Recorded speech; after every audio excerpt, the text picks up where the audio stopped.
दी issue lover channel में आपका हार्दिक स्वागत है। आज हम इस पवित्र संगति में एकत्र हुए हैं ताकि प्रभु यीशु के प्रेम, कृपा और आशीर्वाद को और गहराई से महसूस कर सकें। यहाँ आने वाला हर व्यक्ति प्रभु का दुलारा है और आज यीशु खुद आपके जीवन में एक नई रोशनी, एक नई शांति और एक नया चमत्कार भरने वाले हैं। आइए मन को शांत कर, विश्वास को दृढ़ कर प्रभु के चरणों में बैठें, क्योंकि आज का संदेश आपके जीवन को बदल सकता है। The word was God. यूहन्ना की पुस्तक का केंद्र क्या है और मसीह के व्यक्तित्व को समझने में यह इतना महत्वपूर्ण क्यों है? मत्ती 17 में यीशु के रूपांतरण के समय पिता परमेश्वर अपनी उपस्थिति प्रकट करता है, यह घोषणा करते हुए, यह मेरा प्रिय पुत्र है जिसे मैं प्रेम करता हूँ, जिससे मैं प्रसन्न हूँ, इसकी सुनो।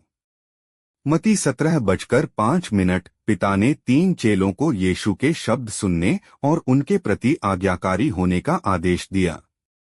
आगे जाकर महान आज्ञा में हम देखते हैं कि वह अपने सब चेलों को कहता है कि वे सब राष्ट्रों को उसके सब आदेशों पर चलने की शिक्षा देने को कहता है। मत्ती 28:20। अगर कभी ऐसा समय है जब कलीसिया को यीशु के इन शब्दों को सुनने की आवश्यकता है, तो वह अब है। हमें अपने पाप के अंधकार में डूबे संसार में ज्योति प्रकट करने के लिए यीशु के शब्दों की आवश्यकता है। यूहन्ना बार बार हमारा ध्यान इस प्रश्न की ओर ले जाता है, वाकई में यीशु कौन है? व्यक्तिगत रीति से मुझे इस बात पर एक विशेष बल होने के कारण यूहन्ना की पुस्तक से पढ़ाना अत्यंत भाता है। यूहन्ना की पुस्तक मत्ती, मरकुस और लूका के संयुक्त का अर्थ एक साथ देखना है, सुसमाचारों से बिल्कुल भिन्न है।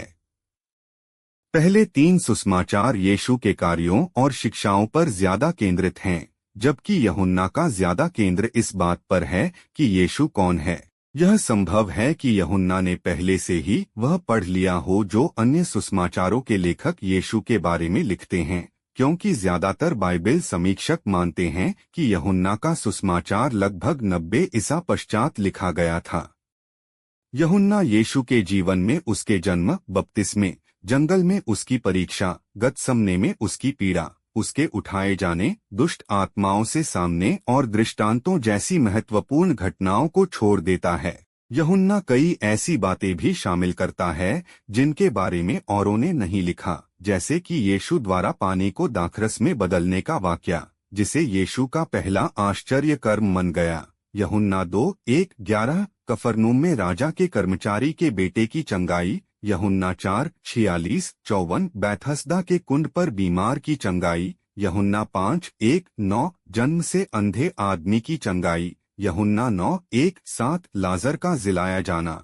यूहन्ना 11:38-44 और मछलियों के पकड़े जाने का दूसरा आश्चर्य कर्म। यूहन्ना 21:4-6 यूहन्ना का बल यीशु के स्वर्ग से आने का नजरिया प्रस्तुत करता है, इस बात को दर्शाते हुए कि वह परमेश्वर है। यूहन्ना का जोर यीशु को स्वर्ग से आया हुआ प्रस्तुत करने पर है, यह दर्शाते हुए कि वह परमेश्वर है। यूहन्ना के सुसमाचार को एक उद्देश्य के साथ लिखा गया है और इसकी मुख्य मंशा यीशु को प्रतिज्ञा किए हुए मसीह के रूप में प्रस्तुत करने की है। क्राइस्ट शब्द इब्रानी भाषा में मसीह का अनुवाद है। इस पुस्तक का मुख्य पद इसके अंत में मिलता है।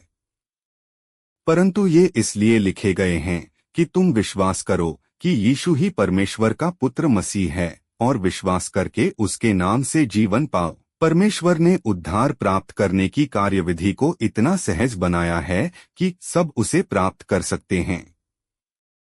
अगर आप यीशु में विश्वास रखने का निर्णय लेते हैं तो परमेश्वर आपके पिता होंगे और आप उनके प्रिय संतान होंगे और उनके सनातन स्वर्गीय राज्य का अंग बन जाएंगे। यीशु का बलिदान हमें परमेश्वर के पास वापस लाने का एकमात्र मार्ग था, क्योंकि पाप हमें उनसे अलग करता है।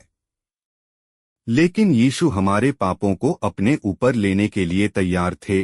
उन्होंने हमारे दंड को अपने ऊपर लिया और वह क्रूस पर उसके लिए मर गए।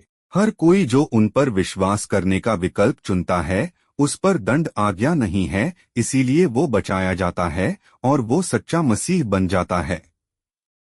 परमेश्वर फिर आपको यीशु के माध्यम से देखते हैं और उनके सामने आपका कोई भी पाप या अपराध नहीं है।